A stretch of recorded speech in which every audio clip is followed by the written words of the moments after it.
play it when you lounge. X and O's, you know that we can hold it down. Shout out to my man Sammy, got it off the ground. And to all the listeners tuned in right now, got debates, analysis, and speculation. This is sports talk for the new generation. You know where to find us, got a reputation. Sick podcast, your #1 sports destination. Giving all our devotion, riding high on this wave of emotion.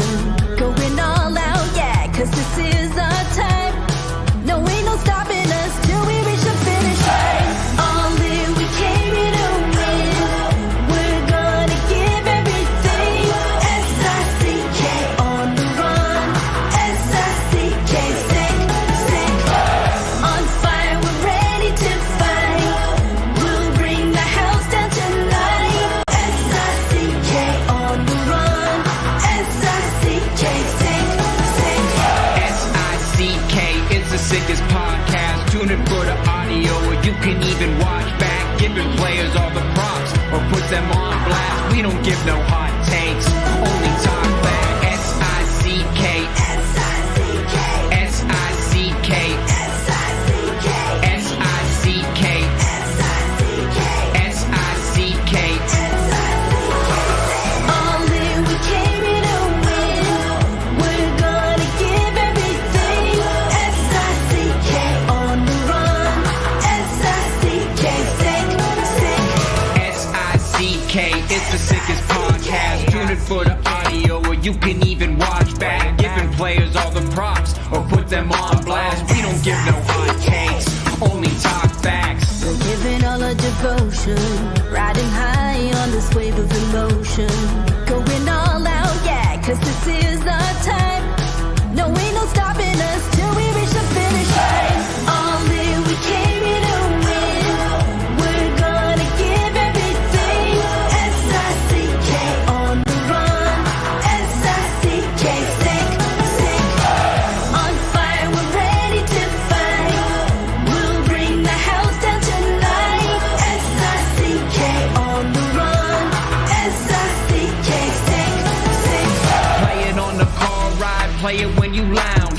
X and O's, you know that we can hold it down. Shout out to my man Sammy, got it off the ground. And to all the listeners tuned in right now, got debates, analysis, and speculation. This is sports talk for the new generation. You know where to find us, got a reputation. Sick podcast, your #1 sports destination. Giving all our devotion, riding high on this wave of emotion.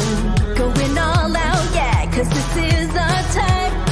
No, ain't no stopping us till we reach the finish line. All in, we came here to win. We're gonna give everything. S-I-C-K on the run. S-I-C-K, sick. On fire, we're ready to fight. We'll bring the house down tonight. S-I-C-K on the run. S-I-C-K, sick.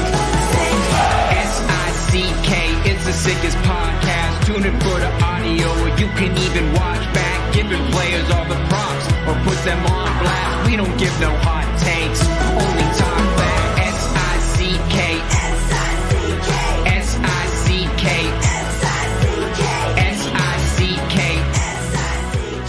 S-I-C-K. Turn up your volume. Because you're about to listen to The Sick Podcast. The Eye Test with Pierre, McGuire, and Jimmy Murphy. The Stanley Cup winning Colorado Avalanche. And after 22 years, Raymond Mark! The sickest NHL podcast. It's gonna be sick. And welcome to another edition of the Eye Test here in the Sick Podcast Network. He is Pierre McGuire. I'm Jimmy Murphy.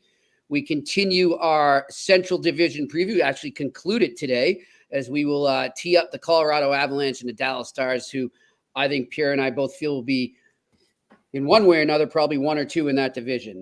They're looking good in that division. And then tomorrow we're going to get into some college hockey, Pierre, with On Campus Friday, hoping to get the women's coach from University of Wisconsin. I have not heard back, but we will hopefully confirm that tonight. But Pierre, before we get into our previews today, a player today, an NHL, a good American player that you're familiar with, hung up his skates for the final time, called it a retirement, and that is Kyle Okposo, who obviously got a Stanley Cup in his final NHL game last year with the Florida Panthers. Pierre, you knew Kyle well, and you've got a good story about him. Well, I got a lot of stories about him, but I'm going to try to keep it real here. What a classic power forward. Probably his best days in the league, believe it or not, were early on when he was playing on the island with John Tavares. They were just fantastic together, and Kyle was so good. He was obviously a tremendous leader and good player with the Buffalo Sabres. But what I remember the most is he played in 2 World Juniors. He played in the 07 World Junior, which was in the Czech Republic, in Sweden, in Leksand, Sweden, and then he played in the 08, which was in the Czech Republic. And I was there for both of them. And in 07, developed a relationship with him. I don't know if you've ever been to Leksand, Jimmy, but it's kind of in the middle part of Sweden, and it's in the lake country, and in the winter it's dark early and it's cold, and when there are not a lot of hotels there readily available, so you got to know all the American guys, the Canadian guys, guys from the Czech Republic. It was cool. It was really a cool environment. Anyways, got to know Kyle there, and then the next year, I'll never forget, the Americans got eliminated. And I was down in the runway, believe it or not, about to do an interview, and I want to say it was with PK Subban. I could be wrong, but it was with a Canadian player. And all of a sudden, Kyle walked by me and said, "Hey, can I talk to you for a second, Pierre?" I'm like, "Sure." And, we're in Pardubice in the Czech Republic. And he says, "I'm not going back to the University of Minnesota. I just wanted to thank you for the last 2 years at the World Junior, but I'm going to turn pro, and it's going to be announced soon. But I wanted you to have it if you wanted to break it." And I said, "I don't do that stuff, but I'm going to give it to my partner, Gordon Miller, and maybe Gord will break it." So Kyle left. He had his bags packed, and he was ready. I think that year he might have played 17 or 18 games at the University of Minnesota, Jimmy. You'd have to look it up. Yep. But I'm going to say about that. And then he just went and went right to Bridgeport and was with the Islanders, and he never looked back from there. I mean, his career just took off. But I think that 07-08 year, so his 08 World Junior, I think he played like 17 or 18 games at the University of Minnesota. But he was such a class 18 guy. Games. You got it. 18 games and then 35 with Bridgeport. Yeah. And then 9 with the Islanders. Yeah. So I just want to tell you what an honorable man, like he said, "I want you to have this because you've been so good to us," him and his team. And I said, "No, I don't do that, but I'm going to give it to somebody if that's okay." He said, "Yeah, go ahead. Sure." And I was like, man, I felt bad for the kid because he was kind of saying it in a melancholy way. He was excited for the pro opportunity, but I think he was kind of like sad to be leaving his Minnesota teammates, Yeah. Well, Pierre, I want to say something too, not to sidetrack, but it just got me thinking as you're telling me that. And I'm not trying to put you on the spot and make you embarrassed. But I got to say, Pierre, when you think about it and you look back on those years as the World Juniors was starting to become popular in the United States, you were a huge part of that. And as you told that story, that's an example of that, because those players, and I know I spoke to them, I see these guys, I interview them all the time. That's the respect they gave you, because you and Gord helped promote the international game, helped put USA hockey on the map there. And I just want to, do you ever think about that? And how does it feel to know that you sort of helped pioneer that, so to speak? I'm really proud of all the work with our team at the World Junior. It was an amazing group of people. And it's something you never forget. I can remember all those dates. I didn't know you were going to present that. I have all those dates. I know. I didn't mean to put you on the spot. No, it's okay.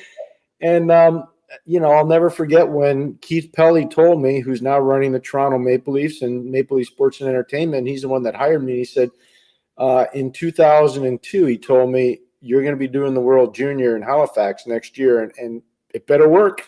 So I was like, "Oh man, it better work." So it worked really well for 9 years with Gord and I, and then obviously NBC signed me to a deal, and I wasn't allowed to do it, the World Junior, anymore. But I just loved that time of the year. And, I never was home for Christmas, and I had a young family, and I'm grateful to Melanie, my wife, and the children always had patience, and they never took it personally. The kids, they came to the World Junior in Vancouver. They came to the World Junior in Czech Republic. Yep. They came to the World Junior in Ottawa. They came to the World Junior in Buffalo. So they had a chance to go to some cool World Juniors. But meeting players like Kyle Okposo. I know I've told you this before, and I know I'm rambling, but I'm so proud of those events. I want you to. I remember the first time the Americans ever won World Junior Gold, and it was in Helsinki, Finland, excuse me. And Ryan Suter and Zach Parise were on that team, the American team that beat a really good Canadian team. Sidney Crosby was 16. And what I remember the most was it was a big snowstorm after that gold medal game in Helsinki. And, I usually walk back from the rink to the hotel, wherever I was, just because I felt comfortable doing that. It gave me a chance to decompress. And I went to go outside, and all of a sudden, there's Zach Parise. And he held the American bus and waited for us, Gordon and I, because he wanted to thank us because they were getting notes from their families back home about how they were being treated fairly by the quote-unquote Canadian broadcasters. Yep.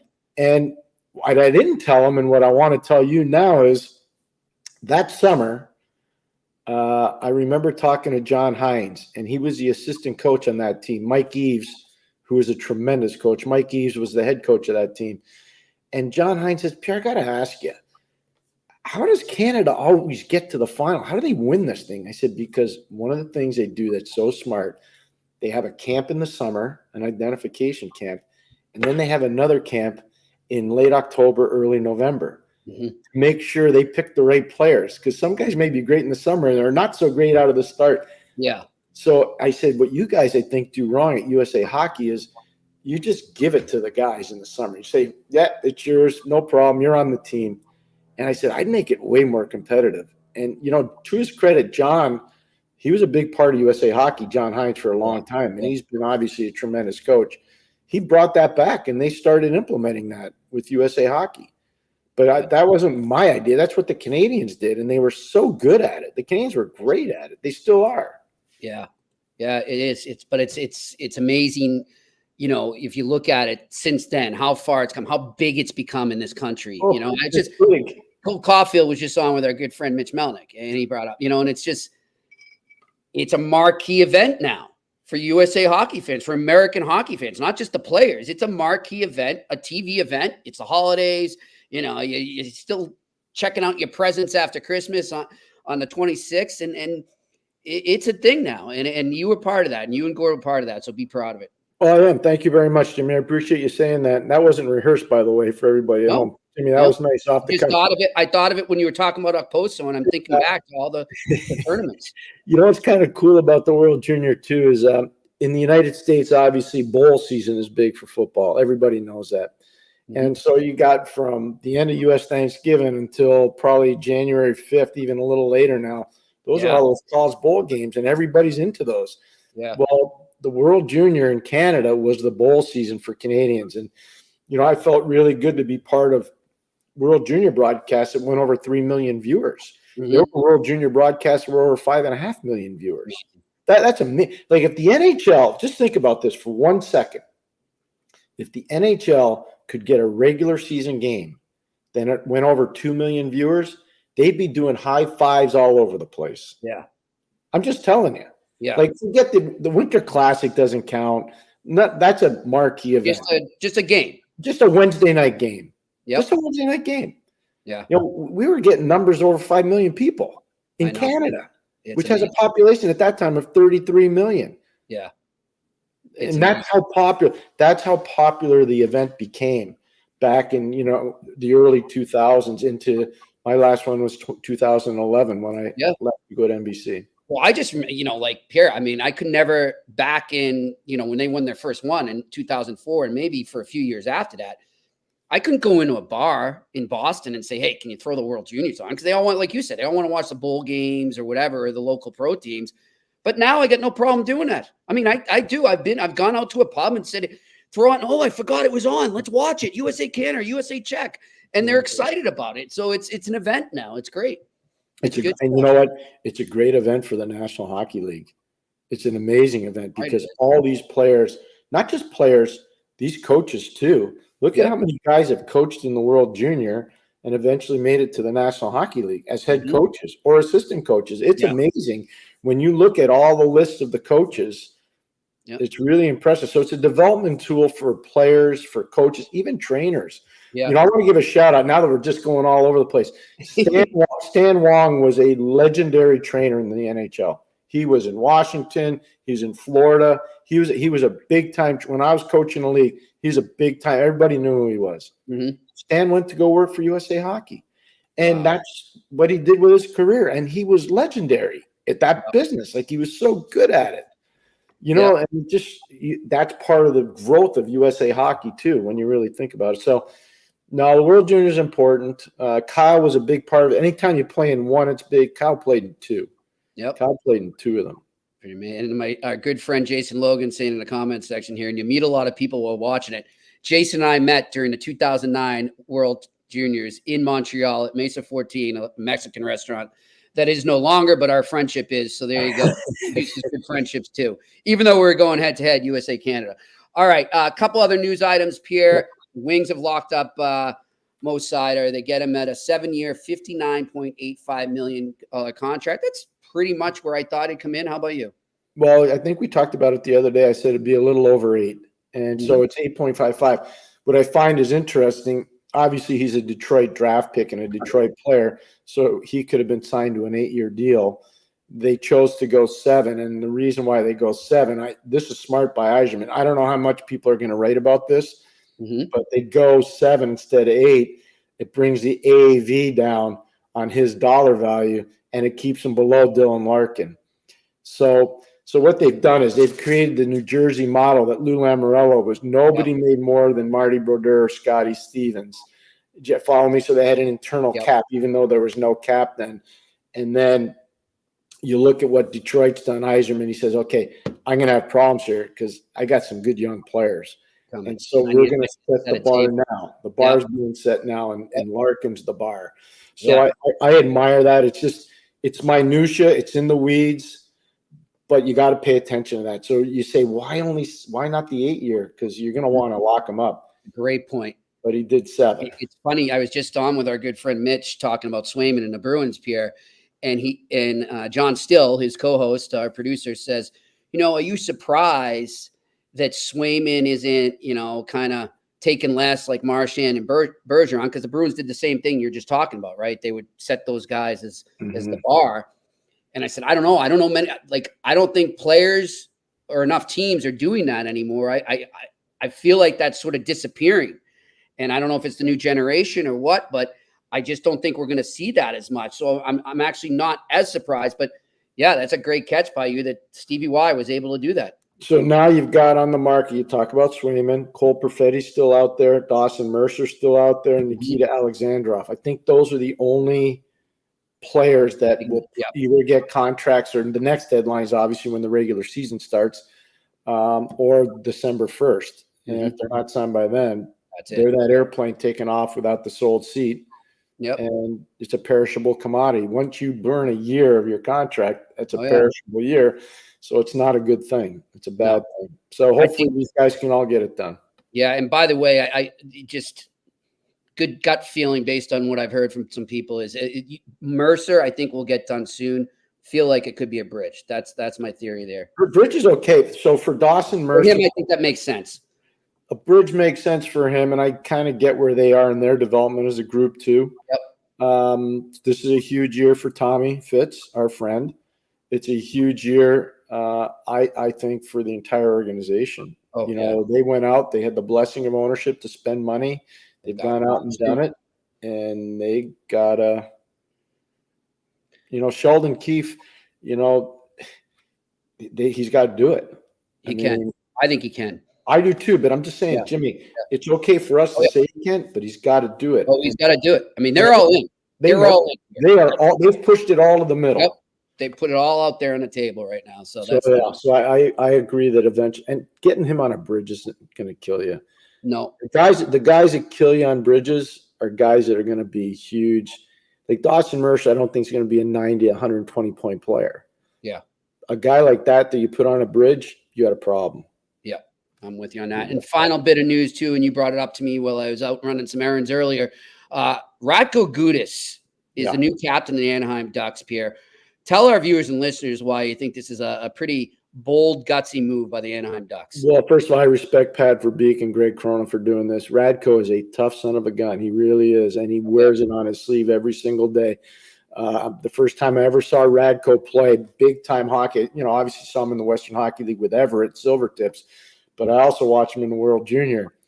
And he was as nasty as any defenseman I'd seen in the World Junior in a long time. Darius Kasparaitis was a nasty son of a gun. He was Jimmy, like in Regina when Darius played for the Russians, and he's Lithuanian. You should have seen the stuff that he was pulling. Yeah. Like he was crushing guys. Scotty Bowman and I, we went to the World Junior in Regina, and we're watching. We're going, wow, this guy's nasty. He's like Goldstein.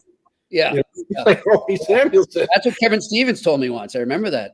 Well, just to put in perspective, back then, 18-year-olds had to go. And I told this to Darius last year at Mary Lemieux's fantasy camp because he ended up being a Pittsburgh Penguin. And I said, Darius, in the 1991 draft, we wanted to take you in the third round, but office politics at the time would not allow us to take him. So 18-year-olds had to go in the first 3 rounds.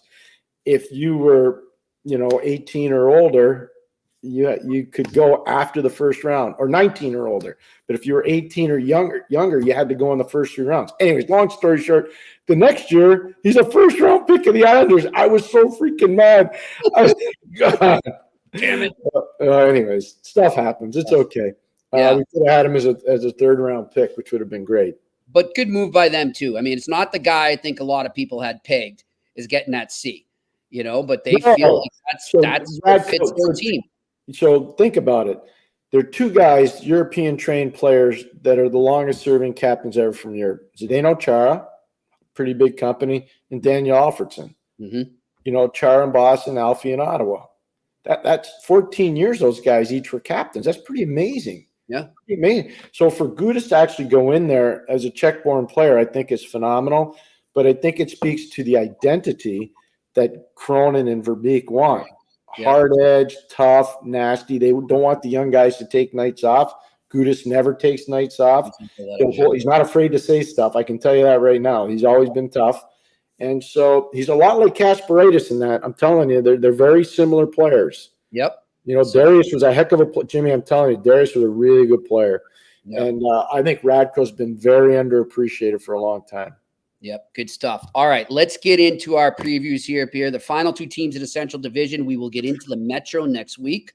Looking forward to that because that's an interesting one too. Let's start with the Dallas Stars, Pierre. Okay. And you and I were talking earlier. Let's start at the center position because that was something we were focusing on in our prep for today. And we look good. They're good, but they're not exceptional up the middle, right? Rope Hintz is a legit top 6 centerman, he fits on either your first or second line. He's big, he's strong, he's fast. He's still got hands and game and peripheral vision. Matt Duchene's not getting any younger. And Matt knows if he's getting this from friends or hearing or watching, he knows what I think of him. That being said, he had there were some times in the playoffs last year where he was excellent. He was really, really good. So is he an elite number 2 anymore? I don't know if he is or not. Can he play as a 3? Yeah. So the pressure's going to be on 2 young guys. Maverick Bork is going to have to step up, and Sammy Steele, who's a little bit older, but Sammy, those 2 guys in particular, I think there's going to be a lot of scrutiny from around the league on whether they can stand and deliver. The one fallback position they have in Dallas for center iceman, they have Tyler Seguin, who they're probably putting him on the wing, and Logan Stankoven, who's a natural center but can play wing. So they've got more than enough artillery. It's whether the center ice thing can hold together.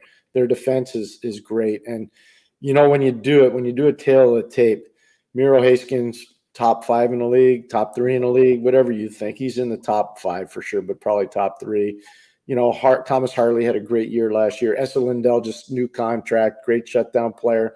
They brought in Matt Dumba as an unrestricted free agent. Ilya Labushkin, they brought in big physical shot blocking type of guy. This is the one that I think is interesting, Brendan Smith. And the reason why I find it interesting, he was drafted in the first round by Detroit. Yep. Jimmy Nill was running the scouting then in Detroit. So there's a sense of familiarity there. Minds think alike. I was going to bring that up. This is the other one. Brendan went to Wisconsin, and Pete DeBoer was coaching in the Ontario League when Brendan was eligible for the draft and all that. So they would know him. And, Dallas had Riley Smith. They had his brother. So they know that family. So you go out and get that guy. You know exactly what you're getting. So I think Dallas's defense is good. And I got it wrong last year, and I'll admit that. I thought Jake Ottinger was going to have a huge playoff. Yep. I thought there were times in the playoffs when he was great, and I thought there were other times he wouldn't. And now getting Casey DeSmith in there as a backup, I think that helps. Yep. It's going to rest him. Yeah, and Jeff Reese, played goal for me. In Hartford, I'm a huge fan of the guy. Not only as a guy, but as a coach. He's a very good goalie coach. So I think eventually they'll get that all sorted out. But they need Ottinger to be better than what he was for most of the playoff last year, Jimmy. They do. They need him to be better. Yep.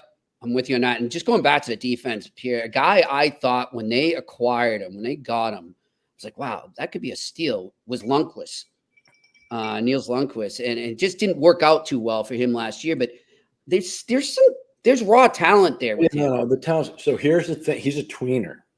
They got to figure out what he's going to be. Is he going to be a guy that's going to be just a puck mover? Is he going to be a guy that can be a little more stout defensively? And he's got to figure it out. He's got to figure it out. The team can tell him, but he's got to, because he hadn't figured it out yet.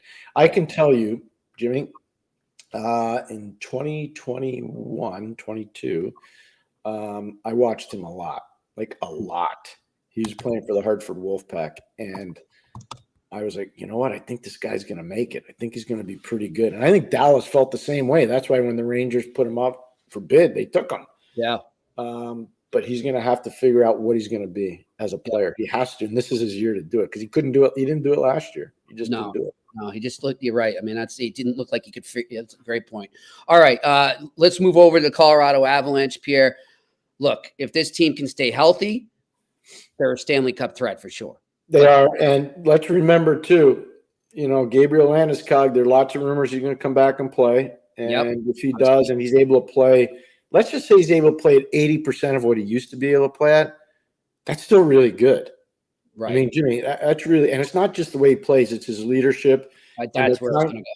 There are times when Nathan kind of loses it a little bit, and so he can calm Nathan down a little bit. And so I think that's important. And they got – obviously Val Nichushkin's got a lot of stuff going on away from the rink, and they got to figure that out internally for him. But the defense is solid. Obviously, the forwards are solid. The speed quotient is huge. And I know you're worried a little bit about the goaltending. I think I'm a little bit like you, but we'll see how it plays out. We'll see how it plays out. And, look, we know that they were investigating goaltending on the trade market at the deadline. So it's something I think, obviously, if they were doing it then, they weren't able to address it really, but it's something in the back of their mind. So I don't think, because I look at them right now, Pierre. I mean, let's look at the ages of these guys, right? They're obviously a win now type team right now. Well, they're a team that if they've got probably a window of 2 years left, right, and then it starts to change a little bit, especially if Landeskog can't even come back at 80%, then it really starts to change. Yeah. So if the goaltending falters and halfway through the season, they don't think it's where they need to be, they're going to jump right in back into that market, I think, for sure. They're going to be proactive. I can tell you right now, the expectations are pretty high there. Anytime Joe Sakic's involved in anything, he's really proactive on anything. So I like the direction they've gone for a very long time. And I think a lot of people would agree. What's great for the NHL, especially when there's all this talk about, expansion, a really strong team in Denver, it's kind of like a glue team. It's a rival with Dallas. It's a rival with Vegas. It's a rival now with Utah. It's kind of a glue team. So let's just – and I'm just playing – because of geographic location. And let's just say for the sake of argument, Jimmy, that there's a team in Houston, an expansion team.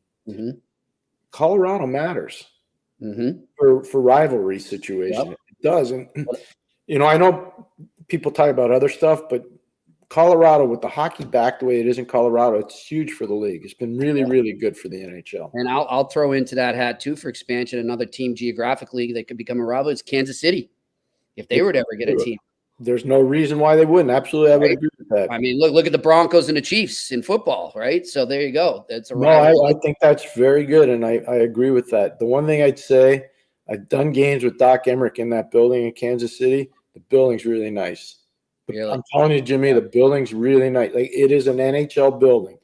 My only concern, and they don't have to deal with the NBA. I get that there's no NBA there, but University of Kansas basketball and Kansas State basketball, those are still big. They're huge. They're like NBA conglomerate type things. So I don't know if the market's, like football. I just don't know. Don't know. Yeah, that's a great point, Pierre.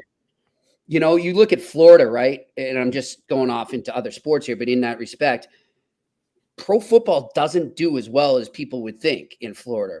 It's college. It's just all college. And that's because of all those college football programs around there. So I see what you're saying, like that when you have a big college program, whether it's basketball or football, it's hard sometimes for a pro team to compete with that. As you know, I'm building, I'll let this out. Some people know, some don't. My wife and I are building a home in South Carolina, and we're really excited about that. And the one thing that I can tell you is we've got some substantial friends that we're really proud of. And you go to their house on a Friday night and everybody's talking, not about the NFL, talking about Georgia, Alabama, South Carolina, Clemson, University of Florida, Florida State, Texas A&M.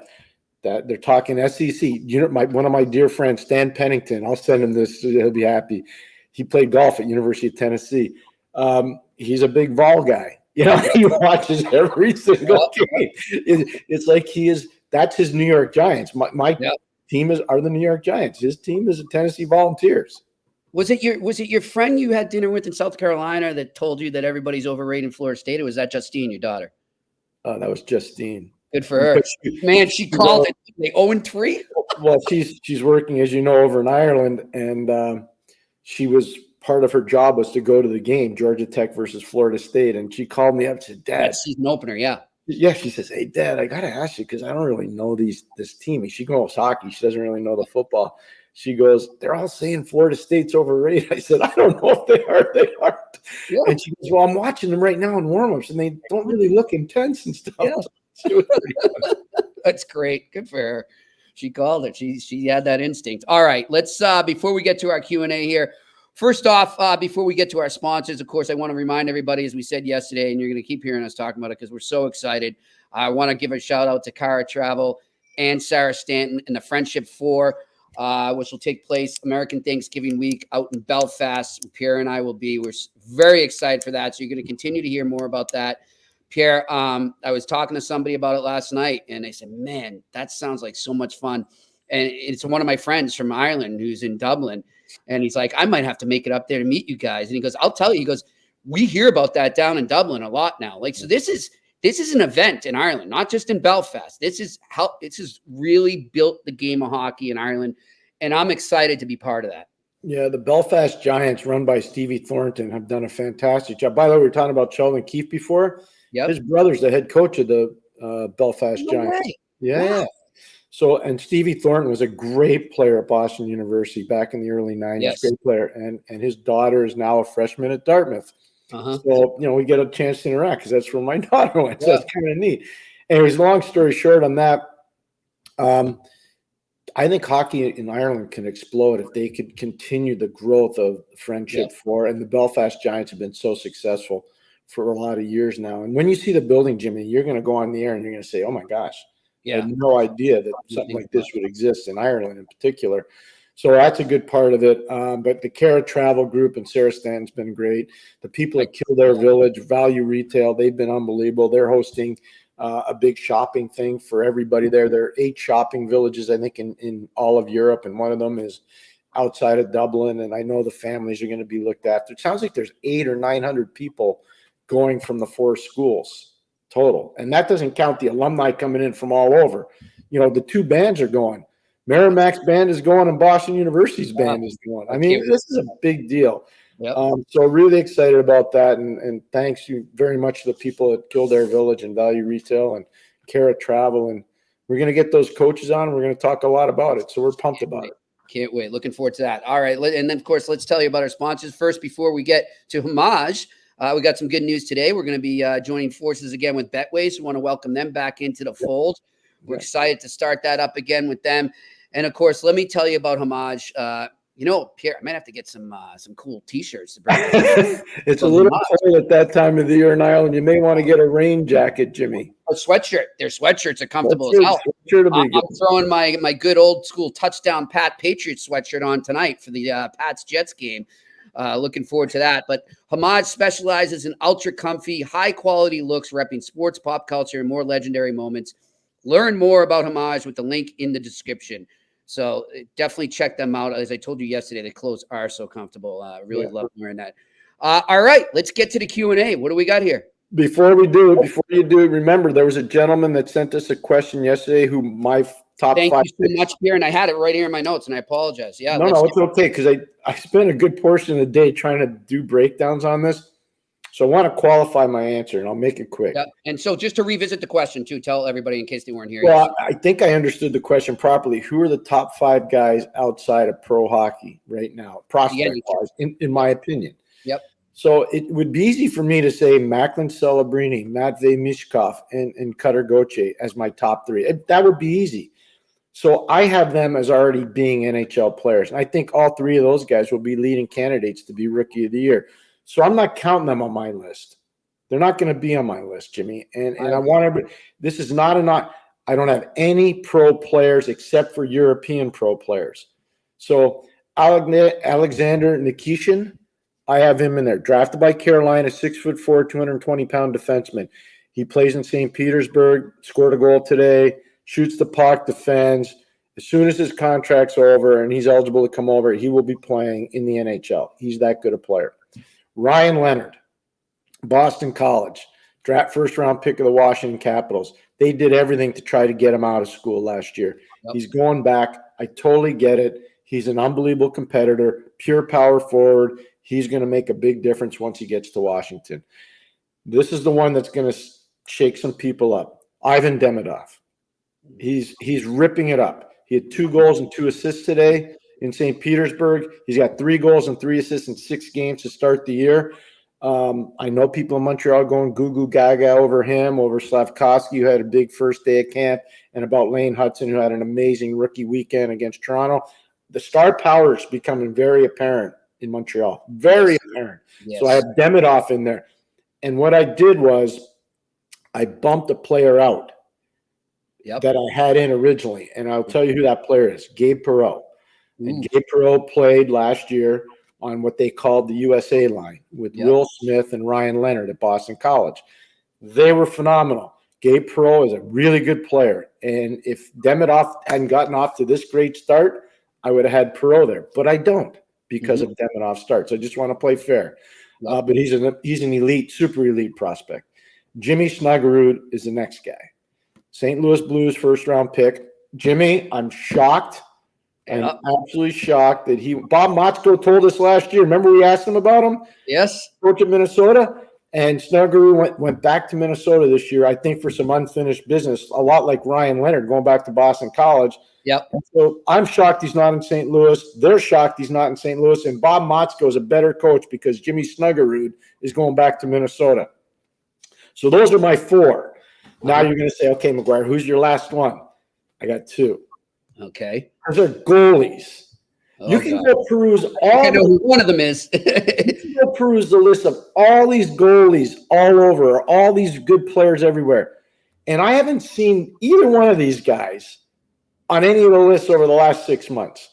So the first one will be Trey Augustine, who's a pick of the Detroit Red Wings. Who we mentioned yesterday. Who we talked about yesterday. Goes to Michigan State. I'll be shocked if he's back at Michigan State next year after this season. We'll see. But he's going to be an NHL goalie for a long time and a really good one. The other one is Montreal draft pick, Jacob Fowler. Yep. And the reason why I put them together is because I do think both of them will turn pro the same year.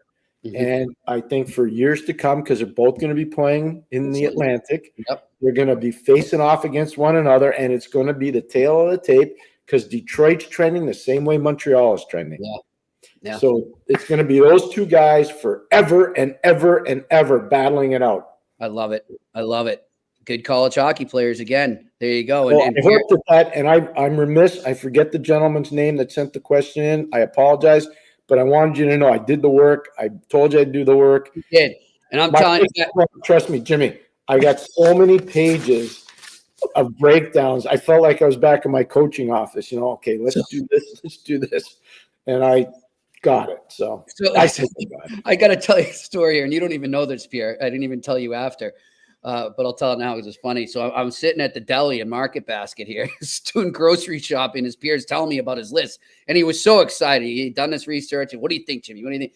And I bring up the name Jacob Fowler, and the guy behind the counter in the deli, he says, "Oh, that bastard! He gives me fits because I go to all the UNH games because I'm up in New Hampshire now." And he goes, "He's so good." And I go, "Well, he just made the top of the list for Pierre of players outside the NHL."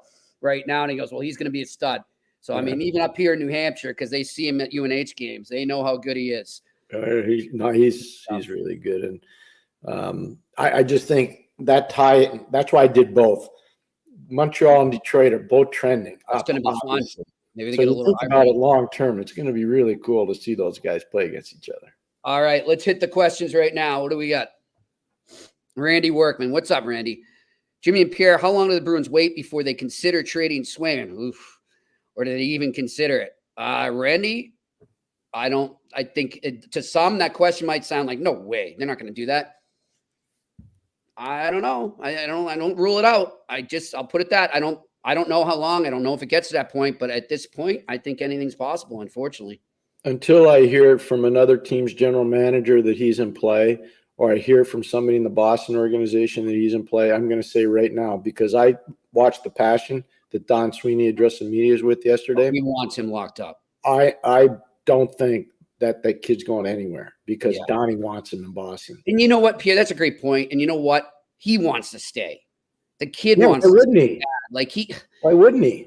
You know, when I was talking with Mitch earlier, and I was saying, you should see how much he has embedded himself in the Boston community and how much he loves this city. Like he wants it to be his new home. You know, he really does. He wants to grow old. Think about it, though. He's an Alaska kid that went to the University of Maine, which is in Orono, Maine, and all their big games when they played outside, and they weren't awesome when he was at Maine. They were okay. They weren't like they are now. Was playing against BU, was playing against Northeastern, was playing against BC, was playing against UNH, was playing against Providence. Those were that was the iron of the league. Yeah. And so all his big games were in the Boston area before, he played for the Bruins. Yeah.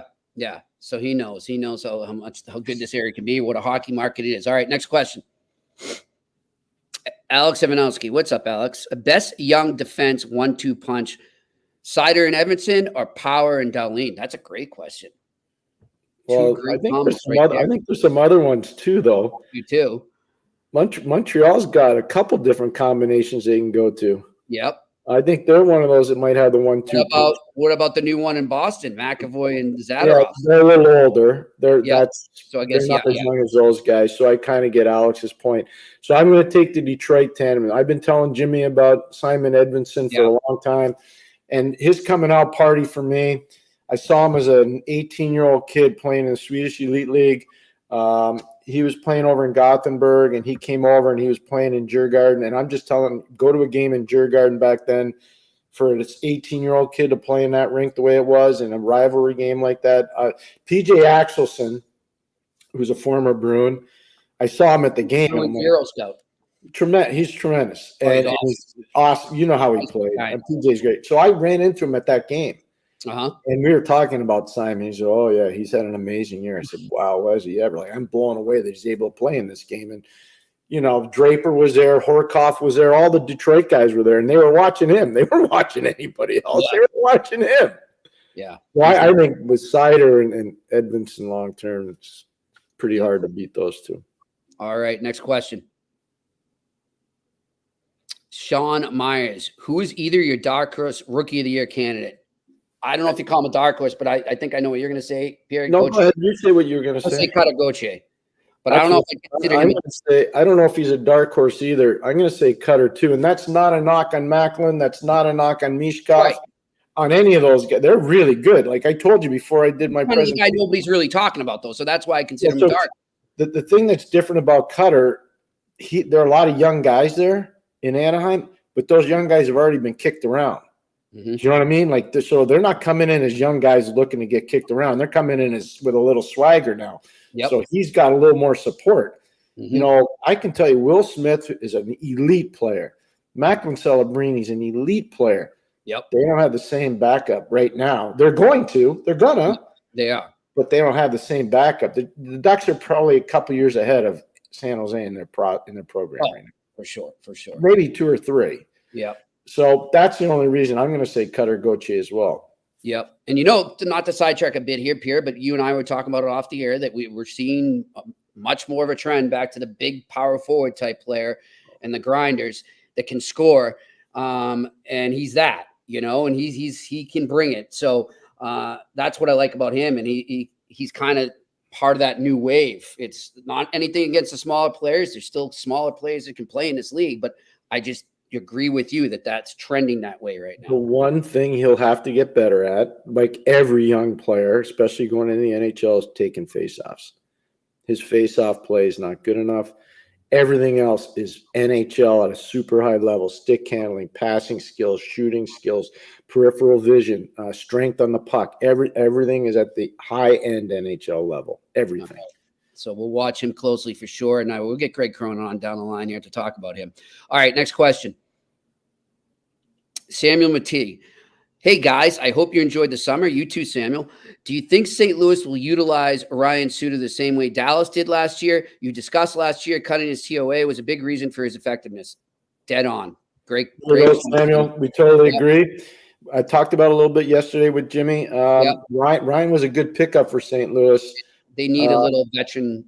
And don't forget, they lost Robert Bortuzzo, so that they needed to find somebody that could go on the back end that, you know, could be a penalty killer. Bortuzzo's a good penalty killer. Suter's a higher end player than Bortuzzo, but Ryan still has game left. He still has game left. It's just the ice time can't be 29 minutes. It's got to be, 17 to 20 minutes now. That's just where it needs to be. All right, next question. Randy Workman, Jimmy and Pierre. Marner has put the Leafs into a pickle, obviously. He won't waive to be traded, so the Leafs have any other option other than signing him long-term.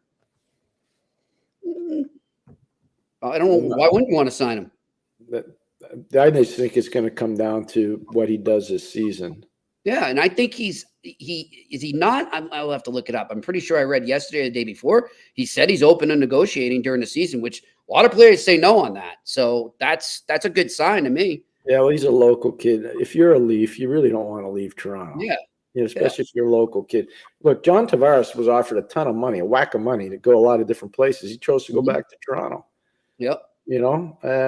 If Austin Matthews wasn't happy, he would have set it up so that he didn't stay in Toronto. I mean, he's a happy guy. He likes it there. Yep. William Nylander, same kind of thing. William Nylander's brother, Alex, who's been kicked around Chicago, Columbus, Pittsburgh, Buffalo. He's been kicked around all over the league.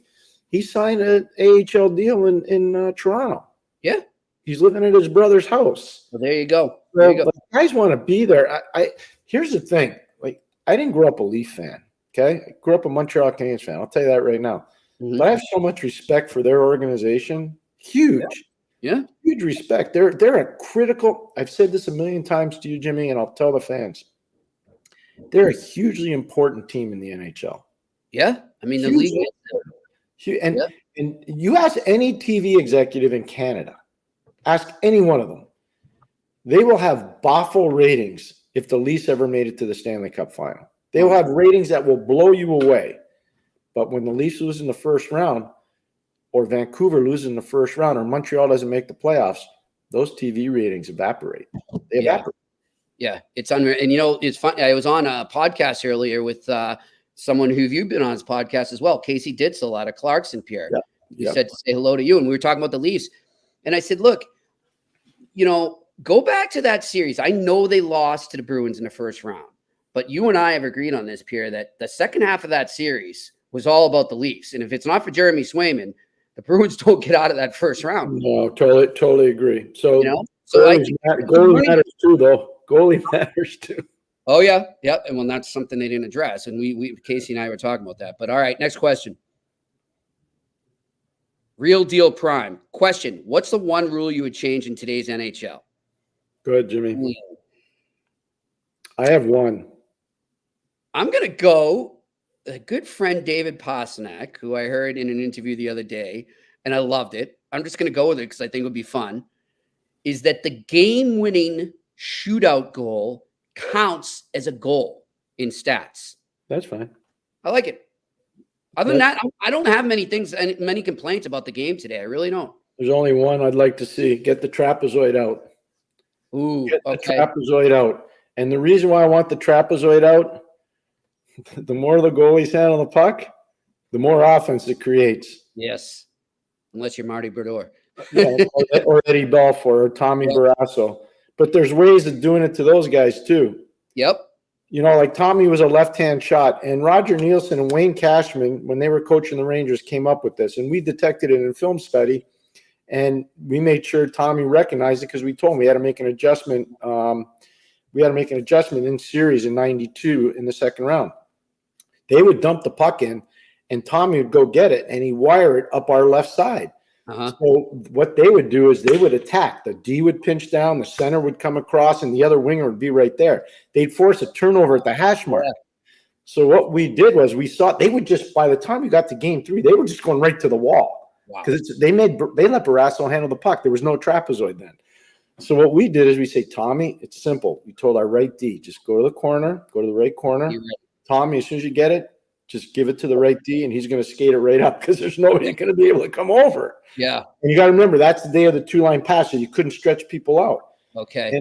But there's ways of combating the aggressive puck handling goalies, but yet you have to be aware of what they do. Yeah. No, I agree with that. Yeah, that's a good one too. Take the trapezoid. That's all I'm saying. Get the trapezoid out. I think it'd make the game a lot better. More chances for the offense. And I love that. Next question. Jason Logan. Hey, gents, I've been following the USHL in college a lot. Do you think their program has caught up to the Canadians program? What's your thoughts? Yeah. Big time. It's caught up. I don't know. I mean, major junior hockey is always going to be major junior hockey. It's an unbelievable developer for the NHL. It's a huge developmental process for the NHL. And the BCHL has been fantastic for colleges in particular. Yes. But to say that the USHL is not on par would be wrong. Oh, no. And to say that the US colleges haven't caught up would be wrong. Celebrini is going to be huge. Cutter Gochi. These are college players, that we're talking about here.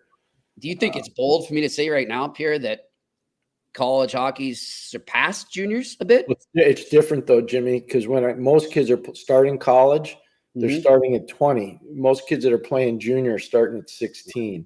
Yeah. So it's a big difference. Keep that in mind. Yeah, I don't know too many outside of Celebrini and Paul Correa. I don't know too many guys at 17. Brady Tkachuk's another one. I don't know too many guys at 17 or 18 that could play college hockey. There's just not that many. There just aren't. All right, next question. What do we got? Anything left? All right. Oh, yeah. Alex Evanovsky. Are we understanding Nate Danielson's potential? I heard Stevie talk about him, and he said he expects offense and really likes his shot. I still don't see him putting him up future Larkin numbers. What do you think? Yeah, no, we're definitely not. I'm not underselling Nate Danielson at all. He's a really talented kid. Huge upside. And I know that Detroit really likes him a lot, and they should. He's a really talented kid. He'll have a bright future in the National Hockey League. There's no question in my mind. So he's not getting undersold here. I can tell you that. For sure. All right, next question. Randy Workman, Jimmy and Pierre, what position is more important in a team, defense or up the middle and center? I've talked to a lot of experts, and I can't find a consensus to the answer. It's kind of – I'm with you. Like, I kind of think it's equal. I mean, that's why I always say, and Pierre does too, we always say build the team up the middle. So I don't rank one or the other, but I don't know. I mean, Pierre, if you have to put on the spot, what are you taking? I'm going to go on the spot because I'm going to take you to a draft that had the number 1 pick to Tampa and the number 2 pick to LA. The number 1 pick was Steven Stamkos. The number 2 pick was Drew Doughty in the same draft. Yep. Stamkos has been to 4 Stanley Cup final. Okay, he's won twice. Mm-hmm. Drew Doughty's been to 2 Stanley Cup final and won twice. Mm-hmm. So both Tampa and LA got their picks right. Yep. They did. They got their picks right. But here's what I would say. This is important. Okay. The 05 draft, the best player in that draft was Sidney Crosby. He was a center. Mm-hmm. Number 2 ended up being Bobby Ryan. Number 3 ended up being Jack Johnson. But if you go deeper in the draft, there was another centerman taken, Anze Kopitar, who's still playing and is elite. Mm-hmm. So there were defensemen that were taken, there were wingers that were taken, there were goalies that were taken, or one goalie in particular, Carey Price, that was taken, all before Kopitar. So it's hard to say. Do you take the deer? The one thing I'd say is if you get a franchise defenseman that can, like Scott Stevens or Chris Pronger or Raymond Bourque or Rob Blake, if you get any of those guys, it's hard to pass those guys up. It's hard to pass them up. They don't fall off trees. Yeah. Yeah. Brian Leach. I mean, those guys don't fall off trees. They're hard to find. You finally had to pick one or the other. I'm going D. I'm with you. I'm going to take the D. But I just wanted to make the point on the 05 draft. It's great. It does matter. You don't see that happen much either, do you? That would not. I will make this prediction right now because he grew up in Slovenia, but he played in Södertälje in Sweden. His coming out party was really the 05 World Championship for men, which was at Innsbruck and Vienna. And he almost single-handedly, in that Canadian team, that was the lockout year, they had superstar players. Like, that was not a put-together World Championship team. That was a superstar team. And he almost engineered a massive upset over Team Canada. I was there doing the game with Gord, and I was like, whoa, this is pretty amazing. This guy's good. I know I told you this story. David Conti was scouting for New Jersey, and he says, Crosby's the best player in this draft, and the second best, and we were watching practice, Slovenia practice. He said the second best player is right there, Kopitar. He was right. Remember what Murray said earlier this week about the effect he's having on Byfield? Yeah, that was great, huh? Yeah, that was good. That's why getting a guy like Glenn Murray on, he was so good. I thought he was fantastic awesome on our show. Yeah. Glenn was so good. Did you send him the show? Yeah, they loved it. I thought he was fantastic, and he was a great representative for the Kings as well. He did a really good job for the Kings. Yep. Really good. All right, next question. John Smith. Hey guys, how far away are some of the tier 2 countries from breaking through, like Germany? It's funny. We were just talking about some of these today, Pierre. Yeah. Germany and Swiss have in recent decades, France, Italy, etc. is what I'm talking about. Decades? I felt like Germany was really coming on recently, Pierre, in like the last 10 years, a bit. No, they are. Switzerland, Austria. The country that back in the 80s, nobody talked enough about them were the Dutch. The Dutch in 1980, the Miracle on Ice, they were an Olympic country because they have such good skaters. Their skating programs are phenomenal. And they had a lot of Dutch Canadians. So, I wish the Dutch would get back into it because, back in the day, they were good. I'm telling you, they had a lot of really good players. I don't know if that'll happen or not, just based on the infrastructure of the country. But I would tell you, it's painful. The World Junior this year is in Ottawa. I was talking to Jimmy about it before. And I know there's a lot of political stuff in this, but it's painful that the Russians aren't at the World Junior. It's not the same. Yep. It's not the same. Yep. And I'm not picking sides and what's going on with Ukraine and Russia. I feel bad for everybody. Yeah. It's awful. It's awful. Yeah. It's just tough. We're talking about hockey here. We're not talking about politics. That's all. Yeah. All right. Next question. GB, what do you guys think of the upcoming tournament, NCAA versus the other junior leagues? I was going to bring that. I'm glad they brought that up. You saw that, Pierre? They set this up. What do you think? I don't know. Yeah. I'm going to wait. How about I'm going to wait and see? Yeah, let's see how it is. I mean, wait and see. It does show you, though. It goes in line with, I think it was 2 questions ago, what we were talking about, the rise of college hockey in the USHL. In the United States and how it's getting more well-respected in Canada. All right. Don't forget Manta. I'm not going to forget Manta. I saw Sammy's note there, and I apologize. And then, you know what? Pierre was thinking about it. I woke up today and I used. You're going to have a Manta on the plane ride to Dublin. Damn right. There you go. You knew I was going to say it. I'll try, but I probably won't sleep anyways. But too excited to go to Ireland for the first time. The only mask designed and optimized for deepest possible sleep in any environment. 100% blackout for deeper sleep. Infinitely adjustable for personalized fit. Absolute comfort. Visit mantasleep.ca and use the code SICKET. That's SICKET. SICKET for 10% off. Pierre, great show as always. I want to welcome back our crew in Montreal, back from Nashville. We missed them. You know, I went to gone for like a year, Pierre. Felt like a year. I went to the grocery store today to buy some milk for breakfast, and their pictures were on the milk carton. Sammy and Anello.